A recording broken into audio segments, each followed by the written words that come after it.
ፍቅሩን ሳስብ ይደንቀኛል። ለእኔ ያሳየው ምሕረቱን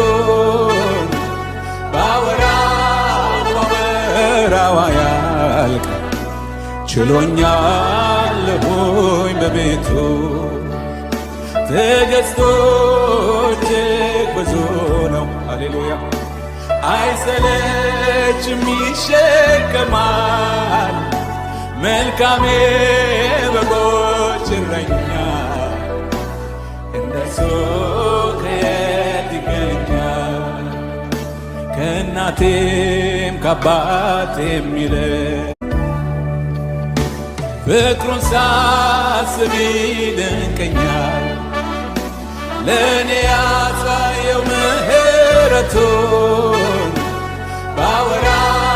ባወራው አያልቅ። ችሎኛለሁኝ በቤቱ ትዕግሥቱ እጅግ ብዙ ነው። ሃሌሉያ አይሰለችም ይሸከማል። መልካሜ በጎች እረኛ እንደሱ ከየት ይገኛል? ከእናቴም ከአባቴም ይልቅ